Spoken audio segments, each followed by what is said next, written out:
मसीहुज़्ज़मा ज़फ़ीरुद्दीन इस कार्यक्रम के पहले खतीब मसीहुज़्ज़मा ज़फ़ीरुद्दीन क्रमांक 6।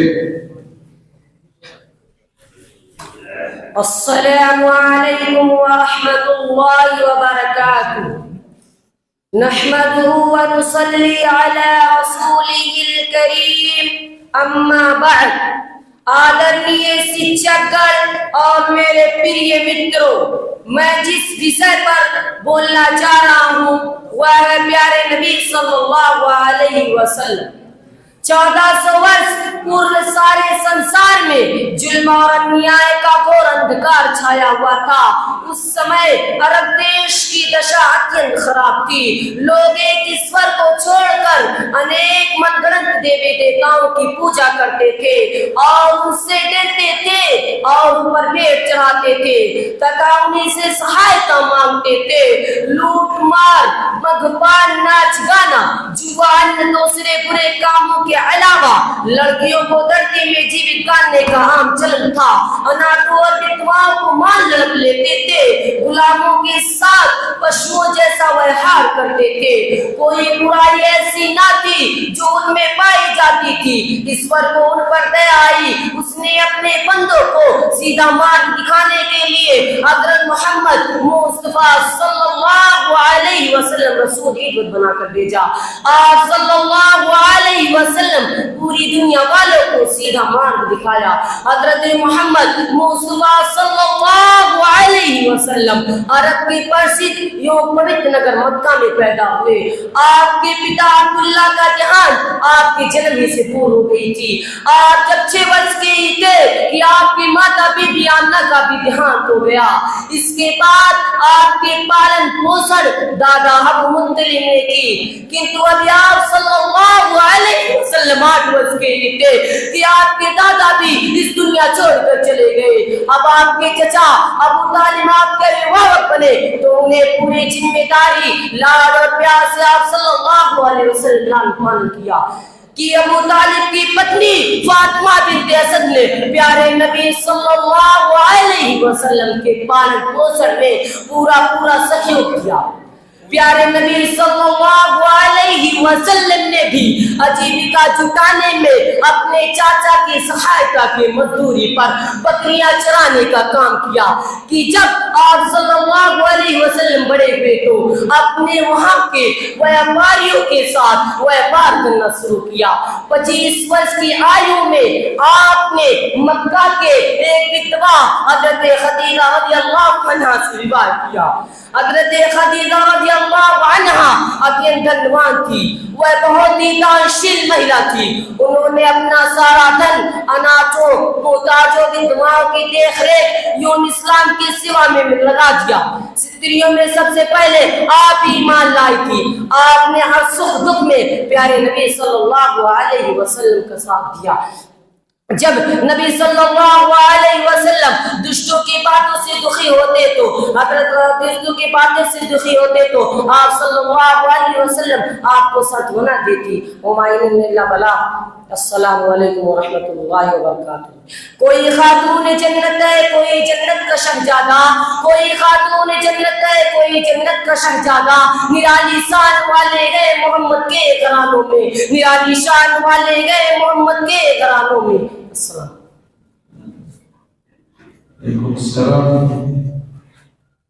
इस प्रोग्राम के जो दूसरे खतीब हैं तमाम नंबर 1 शगे मतहर मोहम्मद अनहान आए और अपने विषय की उल्लेख करें।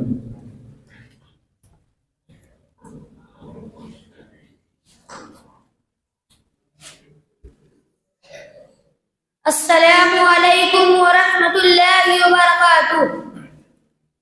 अल्हम्दुलिल्लाहि रब्बिल आलमीन वस्सलातु वस्सलाम अला रसूलिहिल करीम, अम्मा बाद। अऊज़ु बिल्लाहि मिनश शैतानिर रजीम।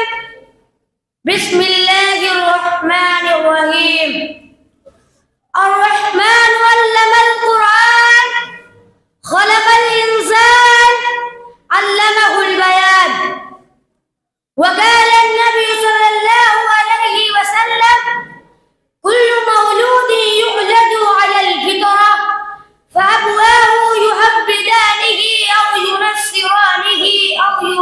मज्जसानिहि।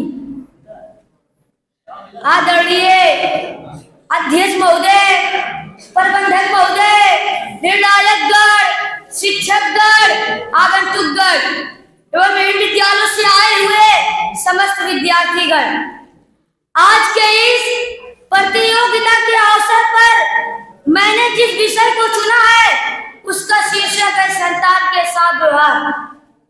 अल्लाह का कथन है, अर्रहमान अल्लमल कुरान खलकल इंसान अल्लमहुल बयान। अल्लाह के नाम से जिसने मानव जात को पैदा किया और बात करना सिखलाया। संतान अल्लाह की नेमतों में से एक बहुत बड़ी नेमत और उसकी इमानत है। जिसे वो चाहता है देता है, जिसे नहीं चाहता है नहीं देता है। किसी को पुत्र, किसी को पुत्री, किसी को दोनों देता है और किसी को बाज बना देता है। यह उसका अधिकार है, इसमें कोई बाधा नहीं डाल सकता। वह किसी के मशवरे का मोहताज नहीं है। अल्लाह के नेक बंदों ने सदियों नेक और चरित्रवान संतान की दुआएं की है। संतान वालों को बड़ी जिम्मेदारियां दी गई है और उनसे हिसाब के दिन संतान के विषय में पूछताछ होगी। और नबी करीम सल्लल्लाहु अलैहि वसल्लम ने फरमाया, कुल्लु मौलूदी युलदु अलल फितरा फअबवाहु युहव्विदानिही औ युनस्सिरानिही औ युमज्जिसानिही। प्रत्येक बच्चा इस्लाम पर पैदा होता है। उसके माता पिता उसे यहूदी या नसरानी या मजूसी बना देते हैं। मालूम हो कि बच्चा पैदा होने के बाद अपने आप को उसी समाज और वातावरण में ढाल देता है। जिस समाज और वातावरण में पैदा होता है, बच्चों की प्रकृति बहुत ही अनुकरणीय होती है। बच्चा बच्ची मिट्टी है, माँ बाप और कुंभकार साथ जैसे लगाएंगे वैसे ही आकार और शक्ल के बर्तन तैयार होंगे।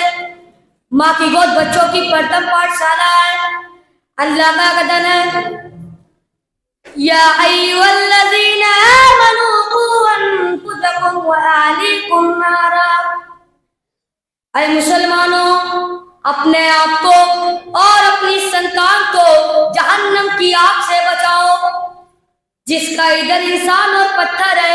इसलिए संतान को दीन की शिक्षा एवं नैतिक शिक्षा देना आवश्यक है, जिससे बच्चे अल्लाह को पहचाने और माँ बाप के हक को जाने, बड़ों की इज्जत और छोटों पर रहम करना सीखे और देश एवं राष्ट्र का पक्का सच्चा नागरिक बने।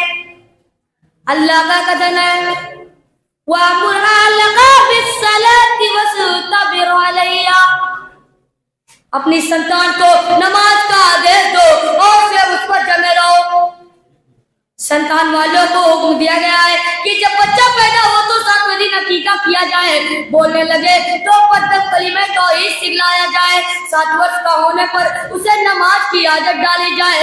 10 वर्ष का होने पर यदि ना पढ़े तो उसे मार कर पढ़ाया जाए, दीनी शिक्षा दी जाए। क्योंकि सबसे अच्छे व्यक्ति की पहचान बतलाते हुए प्यारे नबी सल्लल्लाहु अलैहि वसल्लम ने फरमाया, सबसे अच्छा व्यक्ति वह है जिसके व्यवहार अपने घर वालों से अच्छे हो। अंत में अल्लाह से प्रार्थना है कि वह हमें संतान के साथ अच्छा व्यवहार करने की कृपा प्रदान करे। आमीन। अस्सलामु अलैकुम व रहमतुल्लाहि व बरकातहू।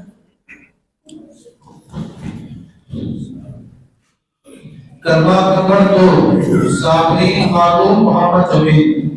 कलमा नंबर 2 साबरी खातून मोहम्मद जमील।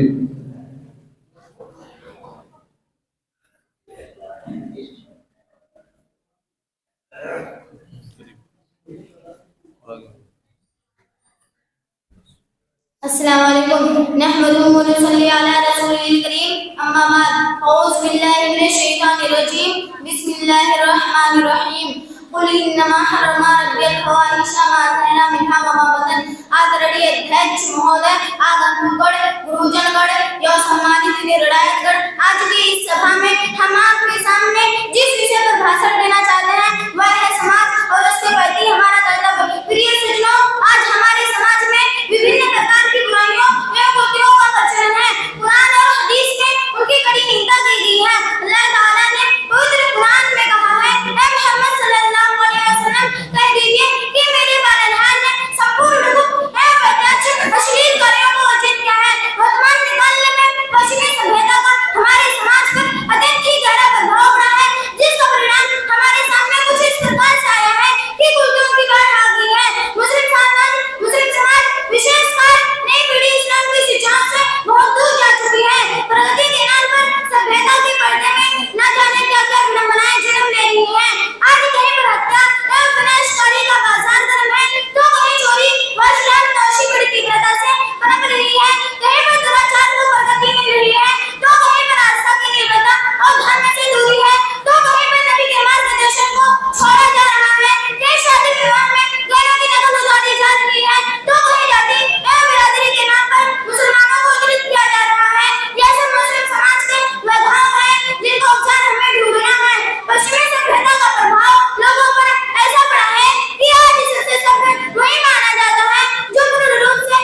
इसके बाद कलमा संख्या 4 अतिया फिरदौस रिवान हुसैन, अतिया फिरदौस रिवान हुसैन कलमा नंबर 4।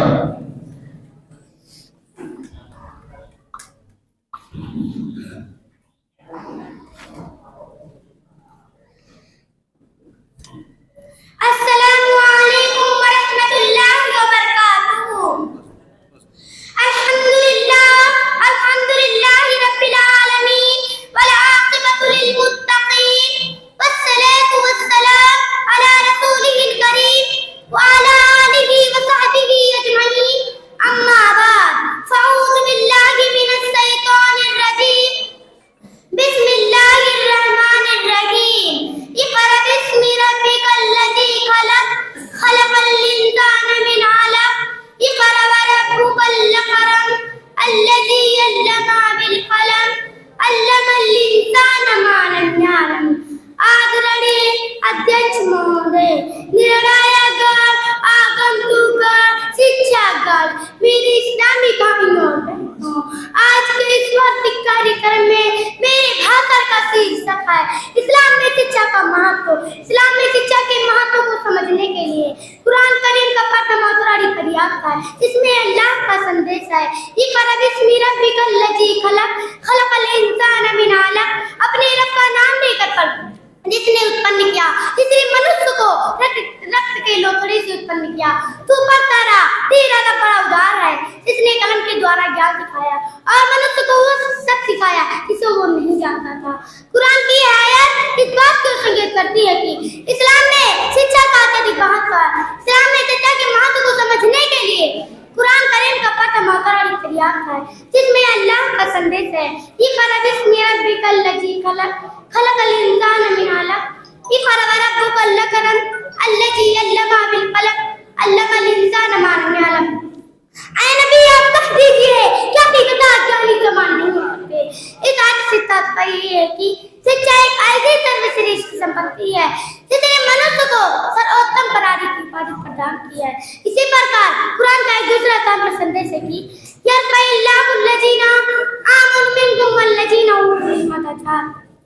अल्लाह तुम में से उन लोगों के पद ऊंचे कर देगा जो ईमान लाए तथा जो ज्ञान दिए गए हैं। फिर सरौता नबी सल्लल्लाहु अलैहि वसल्लम ने भी शिक्षा को सब मुसलमानों पर अनिवार्य ठहराते हुए संदेश दिया है, तलबुल इल्मी फरीज़तुन अला कुल्ली मुस्लिम। शिक्षा ग्रहण करना हर मुसलमान पर अनिवार्य है। शिक्षा ही के कारण शिक्षितों को अल्लाह के दूतों को उत्तराधिकारी कहा गया है। इमाम ताबई रहमतुल्लाह अलैह का कथन है, शिक्षा ग्रहण करने में लगा रहना नफली इबादत से अच्छा है। और इमाम अहमद बिन हंबल रहमतुल्लाह अलैह का कथन है, शिक्षा की आवश्यकता भोजन से भी अधिक है। किसी कवि ने क्या खूब कहा है, इल्म वो दौलत है जो लुटती नहीं, इल्म वो दौलत है जो लुटती नहीं, खर्च करने से कभी घटती नहीं। अंत में अल्लाह से प्रार्थना है कि अल्लाह में इस्लामी शिक्षा प्राप्त करने की कृपा प्रदान करे। आमीन व आखिरु दावाना अल्हम्दुलिल्लाहि रब्बिल आलमीन। अस्सलामु अलैकुम व रहमतुल्लाहि व बरकातुहू। इस कार्यक्रम के आखिरी कड़ी कलमा संख्या 5 मोहम्मद रैयान मुबारक अली, मोहम्मद रैयान मुबारक अली कलमा संख्या 5। आखिरी नाम है 6 थे तो एक नहीं है ना। हाँ हाँ इसी में रखते हैं। हाँ तो नंबर नहीं कोई ज़्यादा चलो ठीक है। जब 5 नंबर 5 नंबर। अस्सलाम वालेकुम रहमतुल्लाहि व बरकातुहू। आज बड़ी अध्यापक महोदय और मेरे स्वच्छ बैठे हुए मित्रों, आज के इस वर्ष समारोह में मैं किसी से प्रदान करना चाहता हूँ, वो है नबी सल्लल्लाहु अलैहि वसल्लम की आज्ञा तालीम। सच्चों में 100% संख्या में नबी सल्लल्लाहु अलैहि वसल्लम की आज्ञा के बिना अल्लाह की आज्ञा तालीम हुई है। इसलिए पवित्र कुरान में अल्लाह की आज्ञा का पालन करने के साथ-साथ नबी सल्लल्लाहु अलैहि वसल्लम की आज्ञा मानने का आदेश है। नबी सल्लल्लाहु अलैहि वसल्लम की आज्ञाकारी को अल्लाह की आज्ञाकारी का आदेश दिया गया है। जैसा कि अल्लाह ने पवित्र कुरान में फरमाया, वही तीन रसूल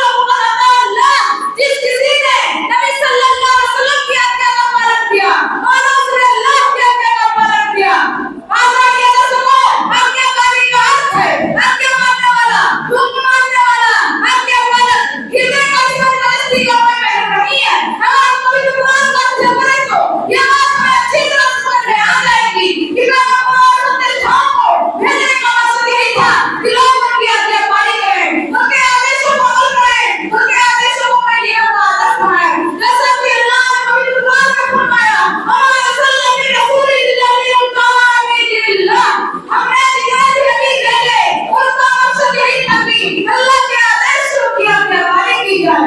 और एक स्थान पर अल्लाह ने अपने नबी सल्लल्लाहु अलैहि वसल्लम की नक्शेकारी का कर दिया।